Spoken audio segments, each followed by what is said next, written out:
Shalom, selamat datang dalam program Baca Alkitab Setiap Hari oleh GBI Jelambar Timur bersama saya, Willis. Hari ini saya akan membacakan kitab 1 Korintus pasal 11. 1 Korintus pasal 11.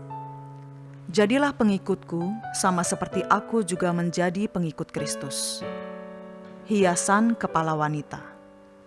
Aku harus memuji kamu sebab dalam segala sesuatu kamu tetap mengingat akan aku dan teguh berpegang pada ajaran yang kuteruskan kepadamu.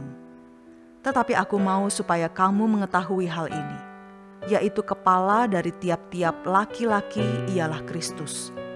Kepala dari perempuan ialah laki-laki, dan kepala dari Kristus ialah Allah. Tiap-tiap laki-laki yang berdoa atau bernubuat dengan kepala yang bertudung, menghina kepalanya.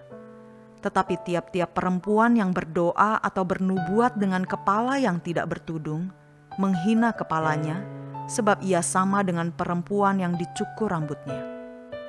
Sebab jika perempuan tidak mau menudungi kepalanya, maka haruslah ia juga menggunting rambutnya. Tetapi jika bagi perempuan adalah penghinaan bahwa rambutnya digunting atau dicukur, maka haruslah ia menudungi kepalanya. Sebab laki-laki tidak perlu menudungi kepalanya. Ia menyinarkan gambaran dan kemuliaan Allah. Tetapi perempuan menyinarkan kemuliaan laki-laki. Sebab laki-laki tidak berasal dari perempuan, tetapi perempuan berasal dari laki-laki. Dan laki-laki tidak diciptakan karena perempuan, tetapi perempuan diciptakan karena laki-laki. Sebab itu, perempuan harus memakai tanda wibawa di kepalanya oleh karena para malaikat.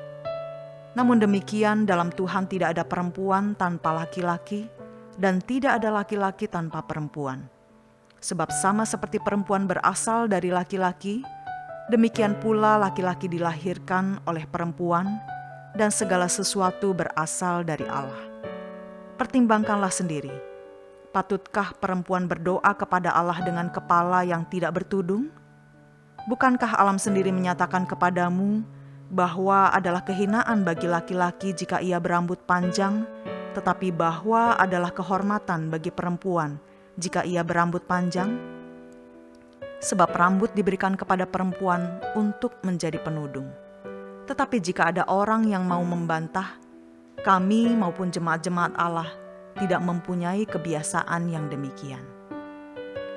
Kebiasaan-kebiasaan yang salah dalam perjamuan malam. Dalam peraturan-peraturan yang berikut aku tidak dapat memuji kamu, sebab pertemuan-pertemuanmu tidak mendatangkan kebaikan, tetapi mendatangkan keburukan. Sebab pertama-tama aku mendengar bahwa apabila kamu berkumpul sebagai jemaat, ada perpecahan di antara kamu, dan hal itu sedikit banyak aku percaya. Sebab di antara kamu harus ada perpecahan, supaya nyata nanti siapakah di antara kamu yang tahan uji. Apabila kamu berkumpul, kamu bukanlah berkumpul untuk makan perjamuan Tuhan. Sebab pada perjamuan itu, tiap-tiap orang memakan dahulu makanannya sendiri, sehingga yang seorang lapar dan yang lain mabuk. Apakah kamu tidak mempunyai rumah sendiri untuk makan dan minum? Atau maukah kamu menghinakan jemaat Allah dan memalukan orang-orang yang tidak mempunyai apa-apa? Apakah yang kukatakan kepada kamu? Memuji kamu? Dalam hal ini aku tidak memuji. Sebab apa yang telah kuteruskan kepadamu, telah aku terima dari Tuhan, yaitu bahwa Tuhan Yesus, pada malam waktu ia diserahkan, mengambil roti dan sesudah itu ia mengucap syukur atasnya, ia memecah-mecahkannya dan berkata, "Inilah tubuhku yang diserahkan bagi kamu, perbuatlah ini menjadi peringatan akan aku."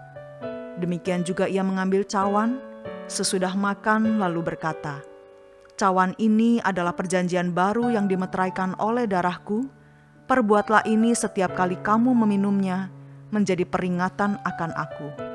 Sebab setiap kali kamu makan roti ini dan minum cawan ini, kamu memberitakan kematian Tuhan sampai ia datang."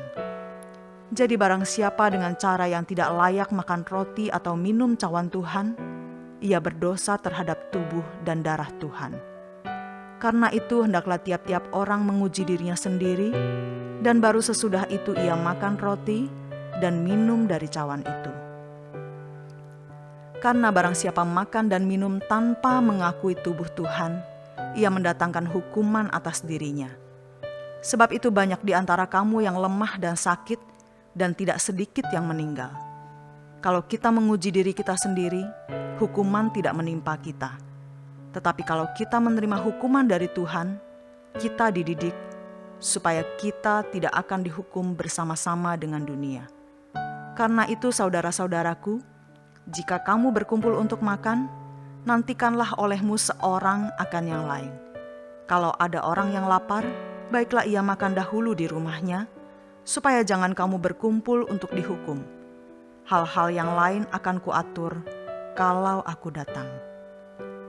Bapa kami yang di sorga, kami bersyukur untuk kasih setia Tuhan dalam kehidupan kami. Pimpinlah kami selalu untuk terus melakukan firman-Mu. Di dalam nama Tuhan Yesus Juru Selamat kami berdoa. Amin.